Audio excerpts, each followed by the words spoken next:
दूसरी मैं तस्वीर दिखाना चाहूँगा, ये तस्वीरां ने जेड़े पंजाब कांग्रेस के लीडर ने, पंजाब कांग्रेस के जोड़े लीडर ने वो इस वेले बाहर आ रहे हैं। ये दूसरिया तस्वीरां ने मनजिंदर सिरसा के नाल बलबीर सिद्धू ते होर लीडर बैठे, राजकुमार वेरका बैठे हुए हैं। तस्वीरां दे विच गलबात कर, सिद्धू साहब अज कांग्रेस नूं छड्ड के बीजेपी जा रहे हो? लगता नहीं भी जा रहे हैं। की वजह छड्डण दी? वो बाद गल करांगे, ठीक है ना। ਤਾਂ ਇਹ ਤਸਵੀਰਾਂ ਦੇਖੋ, ਬਲਬੀਰ ਸਿੱਧੂ ਨੇ, ਰਾਜਕੁਮਾਰ ਵੇਰਕਾ ਨੇ, ਨਾਲ ਸੁੰਦਰ ਸ਼ਾਮ ਅਰੋੜਾ, ਤ੍ਰਿਮੂਰਤੀ ਹਿੰਦੂ ਸਿੱਖ ਦਲਿਤ ਤ੍ਰਿਮੂਰਤੀ ਜਿਹੜੀ ਹੈ ਉਹ ਕਾਂਗਰਸ ਛੱਡ ਕੇ ਬੀਜੇਪੀ 'ਚ ਸ਼ਾਮਲ ਹੋ ਗਈ ਹੈ। ਤ੍ਰਿਮੂਰਤੀ ਤਾਂ ਨਜ਼ਰ ਆ ਰਹੀ। ਵੇਰਕਾ ਜੀ ਕਿਸ ਤਰੀਕੇ ਦੇ ਨਾਲ ਦੇਖਦੇ ਹੋ? ਮੈਂ ਮਹਿਸੂਸ ਕਰਦਾ ਹੈ ਕਿ ਬਈ ਸਮੇਂ ਦੀ ਮੰਗ ਹੈ ਕਿ ਸਾਰਿਆਂ ਨੂੰ ਇੱਕ ਪਲੇਟਫਾਰਮ ਤੇ ਆਉਣਾ ਚਾਹੀਦਾ ਹੈ। ਮੈਂ ਸਮਝਦਾ ਕਿ ਭਾਰਤੀ ਜਨਤਾ ਪਾਰਟੀ ਨਰਿੰਦਰ ਮੋਦੀ ਦੀ ਅਗਵਾਈ ਦੇ ਅੰਦਰ ਦੇਸ਼ ਦੀ ਚੰਗੇ तरीके दे नाल नुमाइंदगी कर रही है और असी सारे ही एक पूरा देश इकट्ठा कर रहे हैं। 4 ਸਾਬਕਾ ਮੰਤਰੀ ਜਾ ਰਹੇ, ਕਾਂਗਰਸ ਦੇ ਲਈ ਇੱਕ ਵੱਡਾ ਝਟਕਾ। मैं समझना कि किसी ਨੂੰ ਝਟਕਾ नहीं भाई, ये सारे पंजाब के भले वास्ते जा रहे हैं। ਕਾਂਗਰਸ ਛੱਡਣ ਦੀ ਵਜ੍ਹਾ ਕੀ ਹੈ? कांग्रेस के भले वास्ते और लोगों के भले वास्ते। ਮਨਜਿੰਦਰ ਸਿਰਸਾ ਨੇ, ਸਿਰਸਾ ਸਾਹਿਬ ਕੀ ਵਜ੍ਹਾ ਹੈ ਕਿ ਇੱਕ ਪੂਰੀ ਕਾਂਗਰਸ ਦੇ ਵਿੱਚ ਵੱਡੀ ਸੇਂਧਮਾਰੀ ਕੀਤੀ ਹੈ? नहीं सेंधमारी नहीं हैगी, लोग इस पार्टी तो थक चुके ने। कांग्रेस के अंदर लोगों के जो हालात बने ने, कांग्रेस लुट्टण के अलावा और कोई काम नहीं कर रही। बीजेपी एक देश की नैशनलिस्ट पार्टी है। ਬਲਬੀਰ ਜੀ ਹੁਣ ਤੁਹਾਡੀ ਭੂਮਿਕਾ ਕੀ ਰਹੇਗੀ? ਅਮਿਤ ਸ਼ਾਹ ਨੂੰ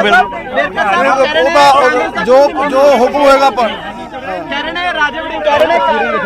ਇਹ ਤਸਵੀਰਾਂ ਦਿਖਾ ਰਹੇ ਹਾਂ ਇਸ ਵੇਲੇ ਦੀ ਅਹਿਮ ਖਬਰ, ਵੱਡੀ ਖਬਰ ਕਿਸ ਤਰੀਕੇ ਦੇ ਨਾਲ ਇੱਕ ਵੱਡਾ ਝਟਕਾ ਕਾਂਗਰਸ ਨੂੰ ਦਿੱਤਾ, ਵੱਡਾ ਝਟਕਾ ਕਾਂਗਰਸ ਨੂੰ ਦਿੱਤਾ। ਤਸਵੀਰਾਂ ਅਸੀਂ ਦਿਖਾ ਰਹੇ ਹਾਂ ਕਿ ਕਿਸ ਤਰੀਕੇ ਦੇ ਨਾਲ ਕਾਂਗਰਸ ਨੂੰ ਛੱਡ ਕੇ 4 ਸਾਬਕਾ ਮੰਤਰੀ ਜਿਹੜੇ ਨੇ ਭਾਜਪਾ 'ਚ ਸ਼ਾਮਲ ਹੋਣ ਜਾ ਰਹੇ ਨੇ। ਔਰ ਸਭ ਤੋਂ ਪਹਿਲਾਂ ਨਿਊਜ਼ 18 ਤੇ ਰਾਜਕੁਮਾਰ ਵੇਰਕਾ ਬੋਲੇ ਨੇ, ਸਭ ਤੋਂ ਪਹਿਲਾਂ ਨਿਊਜ਼ 18 ਤੇ ਬਲਬੀਰ ਸਿੱਧੂ ਬੋਲੇ ਨੇ, ਸਭ ਤੋਂ ਪਹਿਲਾਂ ਨਿਊਜ਼ 18 ਤੇ ਜਿਹੜੇ ਲੀਡਰ ਬੋਲੇ ਨੇ ਔਰ ਸਾਫ਼ ਤੌਰ ਤੇ ਕਿਹਾ ਕਿ ਕਾਂਗਰਸ ਨੂੰ ਅਲਵਿਦਾ ਕਹਿ ਦਿੱਤਾ ਹੈ। ਬੀਜੇਪੀ 'ਚ ਸ਼ਾਮਲ ਹੋ ਗਏ ਨੇ ਬਲਬੀਰ ਸਿੱਧੂ, ਬੀਜੇਪੀ 'ਚ ਸ਼ਾਮਲ ਹੋ ਗਏ ਨੇ। ਇਸ ਗੱਲ ਦਾ ਜ਼ਿਕਰ ਨਿਊਜ਼ 18 ਤੇ ਆ ਕੇ ਸਭ ਤੋਂ ਪਹਿਲਾਂ ਇਹਨਾਂ ਲੀਡਰਾਂ ਵੱਲੋਂ ਕੀਤਾ ਗਿਆ। ਨਿਊਜ਼ 18 ਸਭ ਤੋਂ ਪਹਿਲਾਂ ਇੱਕ ਅਹਿਮ ਜਾਣਕਾਰੀ ਦੇ ਰਿਹਾ, ਰਾਜਕੁਮਾਰ ਵੇਰਕਾ बीजेपी 'ਚ ਸ਼ਾਮਲ ਹੋ ਰਹੇ ਨੇ। ਔਰ ਜਿਸ ਤਰੀਕੇ ਨਾਲ ਮਨੋਹਰ ਲਾਲ ਖੱਟਰ ਹਰਿਆਣਾ ਦੇ ਮੁੱਖ ਮੰਤਰੀ ਨੂੰ ਮਿਲੇ, ਸੁਨੀਲ ਜਾਖੜ ਨੂੰ ਮਿਲੇ, ਔਰ ਇੱਕ ਵੱਡਾ ਝਟਕਾ ਕਾਂਗਰਸ ਨੂੰ ਇਹਨਾਂ 4 ਲੀਡਰਾਂ ਵੱਲੋਂ ਦਿੱਤਾ ਗਿਆ। ਇੱਕ ਵੱਡਾ ਝਟਕਾ ਕਾਂਗਰਸ ਨੂੰ ਇਹਨਾਂ 4 ਲੀਡਰਾਂ ਨੇ ਦਿੱਤਾ। ਔਰ ਨਿਊਜ਼ 18 ਤੇ ਸਭ ਤੋਂ ਪਹਿਲਾਂ ਰਾਜਕੁਮਾਰ ਵੇਰਕਾ ਬੋਲੇ ਨੇ ਕਿ ਮੈਂ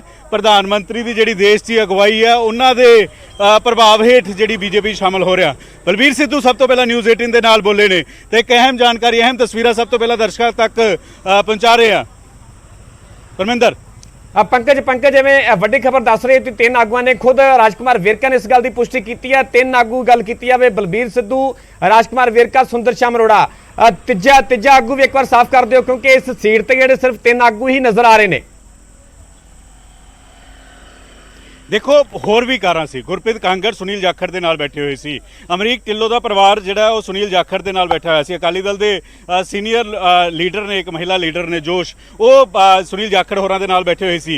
तां ये सारे लीडर हुण बीजेपी दफ्तर जा रहे ने। ये सारे लीडर हुण तो कुछ ही देर बाद अमित शाह की अगवाई दे विच बीजेपी की मैंबरशिप लैणगे। और न्यूज़ 18 ते पहला न्यूज़ 18 ने सब तो पहले जानकारी दी सी और न्यूज़ 18 ते सब तो पहला राजकुमार वेरका, बलबीर सिद्धू और सुंदर श्याम अरोड़ा वालों इस गल की पुष्टि भी कर दी गई है। परमिंदर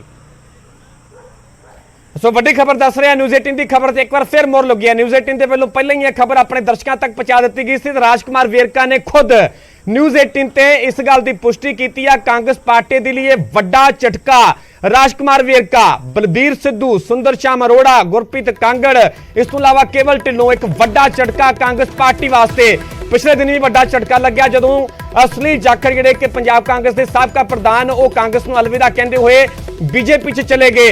हुण दूजा उस तो भी सब तो वड्डा झटका कहा जा सकता है। इन्हां 4 चेहरिਆਂ की गल की जाए, बलबीर सिद्धू, राजकुमार वेरका, सुंदर श्याम अरोड़ा, गुरप्रीत कांगड़।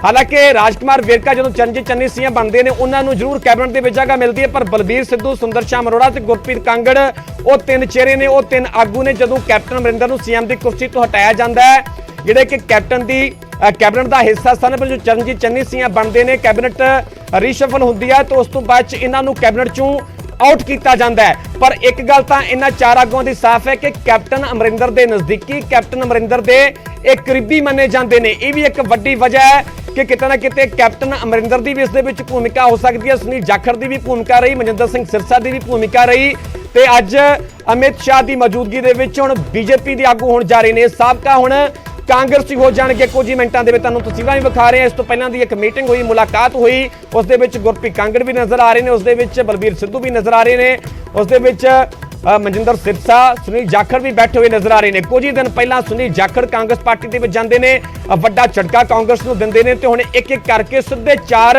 ਉਹ ਵੱਡੇ ਆਗੂ ਜਿਹੜੇ ਕਿ ਕੈਪਟਨ ਅਮਰਿੰਦਰ ਦੀ ਕੈਬਨਿਟ ਦਾ ਹਿੱਸਾ ਰਹੇ, ਕਾਂਗਰਸ ਪਾਰਟੀ ਦੀ ਸਰਕਾਰ ਵੇਲੇ ਕੈਬਨਿਟ ਮੰਤਰੀ ਰਹੇ। ਰਾਜਕੁਮਾਰ ਵੇਰਕਾ ਜਦੋਂ ਚੰਨੀ ਸੀਐਮ ਸਨ ਉਦੋਂ ਕੈਬਨਿਟ ਮੰਤਰੀ ਰਹੇ, ਪਰ ਅੱਜ ਕਾਂਗਰਸ ਪਾਰਟੀ ਦੇ ਲਈ ਇਹ ਵੱਡਾ ਝਟਕਾ ਹੈ। ਲਗਾਤਾਰ ਬੀਜੇਪੀ ਦੇ ਵੱਲੋਂ ਕੁਨਬਾ ਵਧਾਇਆ ਜਾ ਰਿਹਾ ਪੰਜਾਬ ਦੇ ਵਿੱਚ। ਪੰਜਾਬ ਨੂੰ ਲੈ ਕੇ ਕਿਤੇ ਨਾ ਕਿਤੇ ਕਾਫੀ ਆਤਮ ਵਿਸ਼ਵਾਸ ਨਜ਼ਰ ਆ ਰਿਹਾ ਬੀਜੇਪੀ ਦੇ ਵਿੱਚ, ਬੀਜੇਪੀ ਆਗੂਆਂ ਦੇ ਵਿੱਚ। ਸਿੱਧੇ ਤੌਰ ਤੇ ਹੁਣ ਟਾਰਗੇਟ 2024 ਵੀ ਹੈ ਤੇ ਟਾਰਗੇਟ 2027 ਵੀ ਹੈ। ਇਹ 2024 ਤੇ 2027 ਨੂੰ ਟਾਰਗੇਟ ਮੰਨਦੇ ਹੋਏ ਬੀਜੇਪੀ ਲਗਾਤਾਰ ਅੱਗੇ ਪੰਜਾਬ ਦੇ ਵਿੱਚ ਵਧ ਰਹੀ ਹੈ। ਲਗਾਤਾਰ ਪੰਜਾਬ ਦੇ ਵਿੱਚ ਆਪਣਾ ਕੁਨਬਾ ਵਧਾਉਣ ਦੀ ਕੋਸ਼ਿਸ਼ ਕੀਤੀ ਜਾ ਰਹੀ ਹੈ ਤੇ ਸਿੱਧੇ ਤੌਰ ਤੇ ਝਟਕਾ ਕਾਂਗਰਸ ਪਾਰਟੀ ਨੂੰ ਦਿੱਤਾ ਜਾ ਰਿਹਾ ਹੈ। ਪਹਿਲਾਂ ਵੱਡਾ ਝਟਕਾ ਦਿੱਤਾ ਗਿਆ ਸੁਨੀਲ ਜਾਖੜ, ਜਿਵੇਂ ਕਿ ਕਾਂਗਰਸ ਪਾਰਟੀ ਨੂੰ ਅਲਵਿਦਾ ਕਹਿੰਦੇ ਹੋਏ ਬੀਜੇਪੀ 'ਚ ਚਲੇ ਗਏ। ਖੁਦ ਜੇਪੀ ਨੱਡਾ ਜਿਹੜੇ ਕੌਮੀ ਪ੍ਰਧਾਨ ਨੇ ਬੀਜੇਪੀ ਦੇ, ਉਹਨਾਂ ਨੇ ਦਿੱਲੀ ਦੇ ਵਿੱਚ ਖੁਦ ਜੁਆਇਨਿੰਗ ਕਰਵਾਈ ਸੁਨੀਲ ਜਾਖੜ ਦੀ ਤੇ ਅੱਜ ਇਹ ਵੱਡੇ ਆਗੂ ਅਮਿਤ ਸ਼ਾਹ ਅੱਜ ਇਹਨਾਂ ਨੂੰ ਜੁਆਇਨ ਕਰਵਾਉਣਗੇ, ਬੀਜੇਪੀ ਦੇ ਵਿੱਚ ਸ਼ਾਮਲ ਕਰਨਗੇ। ਕੁਝ ਹੀ ਮਿੰਟਾਂ ਦੇ ਵਿੱਚ ਚੰਡੀਗੜ੍ਹ ਪਹੁੰਚ ਰਹੇ ਨੇ ਕੇਂਦਰੀ ਗ੍ਰਹਿ ਮੰਤਰੀ ਅਮਿਤ ਸ਼ਾਹ ਤੇ ਉਹਨਾਂ ਦੀ ਮੌਜੂਦਗੀ ਦੇ ਵਿੱਚ ਹੀ ਅੱਜ ਇਹ ਸਾਬਕਾ ਕਾਂਗਰਸੀ ਹੋ ਜਾਣਗੇ ਤੇ ਮੌਜੂਦਾ ਸਮੇਂ 'ਚ ਬੀਜੇਪੀ ਆਗੂ ਹੋ ਜਾਣਗੇ। ਸੋ ਕਾਂਗਰਸ ਪਾਰਟੀ ਦੇ ਲਈ ਇਹ ਵੱਡਾ ਝਟਕਾ। ਇਹ ਮੀਟਿੰਗ ਦੀਆਂ ਤੁਹਾਨੂੰ ਤਸਵੀਰਾਂ ਵਿਖਾ ਰਹੇ ਹਾਂ। ਇਸ ਦੇ ਵਿੱਚ ਹੀ ਮਨਜਿੰਦਰ ਸਿਰਸਾ ਨਜ਼ਰ ਆ ਰਹੇ, ਰਾਜਕੁਮਾਰ ਵੇਰਕਾ, ਸੁਨੀਲ ਜਾਖੜ, ਸਾਰਿਆਂ ਦੇ ਚਿਹਰਿਆਂ ਤੇ ਇੱਕ ਅਲੱਗ ਤਰ੍ਹਾਂ ਦੀ ਖਾਸ ਤਰ੍ਹਾਂ ਦੀ ਜਿਹੜੀ ਮੁਸਕਰਾਹਟ ਵੀ ਸਾਫ਼ ਤੌਰ ਤੇ ਝਲਕ ਰਹੀ ਹੈ, ਉਹ ਵੇਖੀ ਜਾ ਸਕਦੀ ਹੈ। ਪਰ ਇਹ ਕਾਂਗਰਸ ਪਾਰਟੀ ਵਾਸਤੇ ਇੱਕ ਬੇਹੱਦ ਵੱਡਾ ਝਟਕਾ ਕਿਹਾ ਜਾ ਸਕਦਾ ਹੈ। ਉਹ ਕਾਂਗਰਸ ਪਾਰਟੀ ਜਿਹੜੀ ਕਿ 2017 ਦੇ ਵਿੱਚ ਵੱਡਾ ਫਤਵਾ ਹਾਸਲ ਹੁੰਦਾ ਹੈ, 77 ਸੀਟਾਂ ਹਾਸਲ ਹੁੰਦੀਆਂ ਨੇ, ਕੈਪਟਨ ਅਮਰਿੰਦਰ ਸੀਐਮ ਬਣਦੇ ਨੇ ਤੇ ਕਰੀਬ 4-5 ਮਹੀਨੇ ਪਹਿਲਾਂ ਹੀ ਤਖਤਾ ਪਲਟਦਾ ਹੈ। ਕੈਪਟਨ ਅਮਰਿੰਦਰ ਨੂੰ ਸੀਐਮ ਦੀ ਕੁਰਸੀ ਤੋਂ ਹਟਾਇਆ ਜਾਂਦਾ ਹੈ, ਚੰਨੀ ਨੂੰ ਸੀਐਮ ਬਣਾਇਆ ਜਾਂਦਾ। ਹਾਲਾਂਕਿ ਜਿਸ ਮਕਸਦ ਦੇ ਨਾਲ ਤਖਤਾ ਪਲਟਿਆ ਸੀਗਾ ਕਾਂਗਰਸ ਪਾਰਟੀ ਦੇ ਵੱਲੋਂ, ਉਸ ਮਕਸਦ ਦੇ ਵਿੱਚ ਕਾਮਯਾਬ ਨਹੀਂ ਹੋ ਸਕੀ। 17 ਦੇ ਵਿੱਚ 77 ਸੀਟਾਂ ਹਾਸਲ ਕਰਨ ਵਾਲੀ, 22 ਦੇ ਵਿੱਚ ਕਾਂਗਰਸ 18 ਸੀਟਾਂ ਤੇ ਸਿਮਟ ਕੇ ਰਹਿ ਗਈ। ਸੁਨੀਲ ਜਾਖੜ ਉਸ ਤੋਂ ਬਾਅਦ ਚੱਲ ਵਿਦਾ ਕਹਿ ਗਏ। ਰਾਜਾ ਵੜਿੰਗ ਨੂੰ ਹਾਲਾਂਕਿ ਜ਼ਿੰਮੇਵਾਰੀ ਦਿੱਤੀ ਗਈ ਹੈ ਪ੍ਰਧਾਨਗੀ ਦੀ, ਪਰ कोई गिरफ्तारी नहीं हो सकी। दूसरी मैं तस्वीर दिखाना चाहूँगा, ये तस्वीरां ने जेड़े पंजाब कांग्रेस के लीडर ने, पंजाब कांग्रेस के जेड़े लीडर ने वो इस वेले बाहर आ रहे हैं। ये दूसरियां तस्वीरां ने मनजिंदर सिरसा दे नाल बलबीर सिद्धू ते होर लीडर बैठे हैं, राजकुमार वेरका बैठे हुए हैं। तस्वीरां दे विच गलबात कर सिद्धू साहब, अज कांग्रेस नूं छड्ड के बीजेपी जा रहे हो? ਲੱਗਦਾ ਨਹੀਂ ਵੀ ਜਾ ਰਹੇ ਆ। की वजह छड्डण दी? ਉਹ ਬਾਅਦ 'ਚ ਗੱਲ ਕਰਾਂਗੇ, ਠੀਕ है ना। ਤਾਂ ਇਹ ਤਸਵੀਰਾਂ ਦੇਖੋ, ਬਲਬੀਰ ਸਿੱਧੂ ਨੇ, ਰਾਜਕੁਮਾਰ ਵੇਰਕਾ ਨੇ, ਨਾਲ ਸੁੰਦਰ ਸ਼ਾਮ ਅਰੋੜਾ, ਤ੍ਰਿਮੂਰਤੀ ਹਿੰਦੂ ਸਿੱਖ ਦਲਿਤ ਤ੍ਰਿਮੂਰਤੀ ਜਿਹੜੀ ਹੈ ਉਹ ਕਾਂਗਰਸ ਛੱਡ ਕੇ ਬੀਜੇਪੀ 'ਚ ਸ਼ਾਮਲ ਹੋ ਗਈ ਹੈ। ਤ੍ਰਿਮੂਰਤੀ ਤਾਂ ਨਜ਼ਰ ਆ ਰਹੀ। ਵੇਰਕਾ ਜੀ, ਕਿਸ ਤਰੀਕੇ ਦੇ ਨਾਲ ਦੇਖਦੇ ਹੋ? ਚੰਗਾ ਲੱਗਦਾ ਨਾ। ਮੈਂ ਮਹਿਸੂਸ ਕਰਦਾ ਹੈ ਕਿ ਬਈ ਸਮੇਂ ਦੀ ਮੰਗ ਹੈ ਕਿ ਸਾਰਿਆਂ ਨੂੰ ਇੱਕ ਪਲੇਟਫਾਰਮ ਤੇ ਆਉਣਾ ਚਾਹੀਦਾ ਹੈ। ਮੈਂ ਸਮਝਦਾ ਕਿ ਭਾਰਤੀ ਜਨਤਾ ਪਾਰਟੀ ਨਰਿੰਦਰ ਮੋਦੀ ਦੀ ਅਗਵਾਈ ਦੇ ਅੰਦਰ ਦੇਸ਼ ਦੀ ਚੰਗੇ ਤਰੀਕੇ ਦੇ ਨਾਲ ਨੁਮਾਇੰਦਗੀ ਕਰ ਰਹੀ ਹੈ ਔਰ ਅਸੀਂ ਸਾਰੇ ਹੀ ਇੱਕ ਪੂਰਾ ਦੇਸ਼ ਇਕੱਠਾ ਕਰ ਰਹੇ ਹਾਂ। 4 ਸਾਬਕਾ ਮੰਤਰੀ ਜਾ ਰਹੇ, ਕਾਂਗਰਸ ਦੇ ਲਈ ਇੱਕ ਵੱਡਾ ਝਟਕਾ। ਮੈਂ ਸਮਝਦਾ ਕਿ ਕਿਸੇ ਨੂੰ ਝਟਕਾ ਨਹੀਂ ਭਾਈ, ਇਹ ਸਾਰੇ ਪੰਜਾਬ ਦੇ ਭਲੇ ਵਾਸਤੇ ਜਾ ਰਹੇ। ਕਾਂਗਰਸ ਛੱਡਣ ਦੀ ਵਜ੍ਹਾ ਕੀ ਹੈ? ਕਾਂਗਰਸ ਦੇ ਭਲੇ ਵਾਸਤੇ ਔਰ ਲੋਕਾਂ ਦੇ ਭਲੇ ਵਾਸਤੇ। ਮਨਜਿੰਦਰ ਸਿਰਸਾ ਨੇ, ਸਿਰਸਾ ਸਾਹਿਬ ਕੀ ਵਜ੍ਹਾ ਹੈ ਕਿ ਇੱਕ ਪੂਰੀ ਕਾਂਗਰਸ ਦੇ ਵਿੱਚ ਵੱਡੀ ਸੇਂਧਮਾਰੀ ਕੀਤੀ ਹੈ? ਨਹੀਂ, ਸੇਂਧਮਾਰੀ ਨਹੀਂ ਹੈਗੀ। ਲੋਕ ਇਸ ਪਾਰਟੀ ਤੋਂ ਥੱਕ ਚੁੱਕੇ ਨੇ। ਕਾਂਗਰਸ ਦੇ ਅੰਦਰ ਲੋਕਾਂ ਦੇ ਜੋ ਹਾਲਾਤ ਬਣੇ ਨੇ, ਕਾਂਗਰਸ ਲੁੱਟਣ ਦੇ ਇਲਾਵਾ ਹੋਰ ਕੋਈ ਕੰਮ ਨਹੀਂ ਕਰ ਰਹੀ। ਬੀਜੇਪੀ ਇੱਕ ਦੇਸ਼ ਦੀ ਨੈਸ਼ਨਲਿਸਟ ਪਾਰਟੀ ਹੈ। ਬਲਬੀਰ ਜੀ, ਹੁਣ ਤੁਹਾਡੀ ਭੂਮਿਕਾ ਕੀ ਰਹੇਗੀ? ਅਮਿਤ ਸ਼ਾਹ ਨੂੰ ਜੋ ਹੁਕਮ ਹੋਏਗਾ ਇਹ ਤਸਵੀਰਾਂ ਦਿਖਾ ਰਹੇ ਹਾਂ ਇਸ ਵੇਲੇ ਦੀ ਅਹਿਮ ਖਬਰ, ਵੱਡੀ ਖਬਰ ਕਿ ਇਸ ਤਰੀਕੇ ਦੇ ਨਾਲ ਇੱਕ ਵੱਡਾ ਝਟਕਾ ਕਾਂਗਰਸ ਨੂੰ ਦਿੱਤਾ, ਵੱਡਾ ਝਟਕਾ ਕਾਂਗਰਸ ਨੂੰ ਦਿੱਤਾ। ਤਸਵੀਰਾਂ ਅਸੀਂ ਦਿਖਾ ਰਹੇ ਹਾਂ ਕਿ